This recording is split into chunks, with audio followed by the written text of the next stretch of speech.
Olá, pessoal. Disciplina Escola, Educação Física e Planejamento, do nosso ProF, turma 5, Polo FMG. Chegamos à semana 2, na terceira atividade.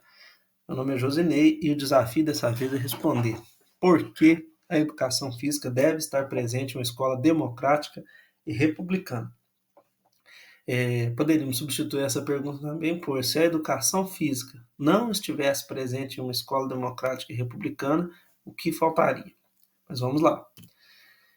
Importante sempre lembrar que a escola é um espaço democrático, é um espaço que integra e dialoga com a sociedade de modo geral, não só com a sociedade geográfica, o bairro, a rua, a cidade a qual ela está inserida, mas com a sociedade como um todo. E se entendermos a sociedade democrática e republicana, uma das tarefas da escola nessa sociedade é exatamente a manutenção dessa sociedade com essas características, e por isso todos os atores e componentes curriculares e o funcionamento da escola caminha para o reforço constante dessa condição. Para isso é interessante tomar como base a ideia de república como coisa pública, coisa do povo, onde o interesse particular ou a gestão da coisa pública não pode ter um caráter particular, né? E também a ideia de democracia, onde o povo exerce a soberania, direto ou indiretamente. Prova disso é que o parágrafo primeiro do primeiro artigo da Constituição Federal de 1988 traz em sua redação o seguinte: todo poder emana do povo, que o exerce por meio de representantes diretos ou diretamente, quando couber.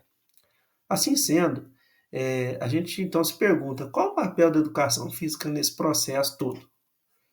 Vamos lá. A educação física nem sempre foi assim, mas agora, educação física, a partir da LDB, né, e suas posteriores alterações, tornou-se um componente curricular obrigatório, alinhado à proposta pedagógica da escola. Para isso, é muito importante que a educação física, por meio dos seus professores e professoras no ambiente escolar, participe ativamente da formulação do projeto político-pedagógico. Como foi discutido no encontro presencial, o projeto político-pedagógico tem um caráter de documento vivo, então ele está em constante atualização, em constantes adequações, porque a vida escolar é muito dinâmica e a educação física não foge disso. Outro conceito importante também, visto e ampliado no encontro presencial, é a ideia do ser movimentar, né? Que esse movimento surge a partir justamente da ideia de que há um ser humano realizando esse movimento. E o movimento é apesar das diferentes formas de abordá-lo, mas na educação física escolar, nessa escola democrática e republicana, de uma sociedade democrática e republicana, o movimento tem que ser considerado na sua amplitude de possibilidades.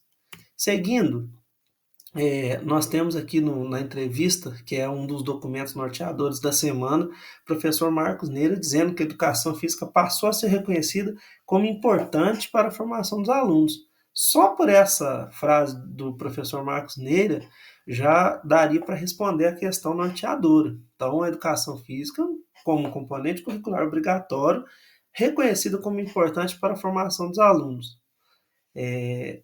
Já responderia, mas precisamos ir mais além. Dito isso, a educação física tem uma peculiaridade que é permitir aos estudantes vivenciar os conteúdos para além do ouvir falar, para além do teórico, para além do conceitual, o que em algumas outras disciplinas, por vezes, ou alguns outros componentes curriculares, melhor dizendo, por vezes, acaba não sendo possível. Sendo assim, a educação física torna-se fundamental porque ela pode, assim como ela pode fazer os seus diversos conteúdos, quais sejam jogos, brincadeiras, danças, esportes, lutas, esportes de aventura, se tornarem vivenciáveis, a criança ao jogar, ao construir as regras do jogo, ao modificar regras do esporte para atender o bem comum, para fazer com que os colegas todos participem, para que o direito de acesso de cada colega às suas diversas atividades torne-se possível, e a criança entendendo que construir as regras, participar da construção coletiva ali de um jogo é possível, é palpável, é vivenciável, que coloco entre aspas, porque é um termo que não é muito usual, por que não pensar que, uma vez que a educação física contribui para pegar elementos que, em geral, são abstratos, uso um exemplo aqui de futebol americano, não é tão comum, não é tão usual, apesar de ser muito assistido, é possível que, com as adaptações devidas, um jogo de futebol americano seja praticado no pátio de uma escola. E aí a criança sai do campo de imaginar como seria e passa a entender como é, com as adaptações devidas, com as regras que eles próprios podem criar. A partir disso, eu finalizo dizendo que a importância da educação física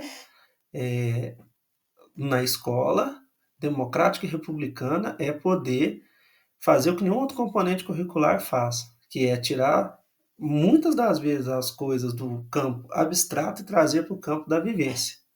É isso. Uma boa semana a todos, bons estudos. Valeu!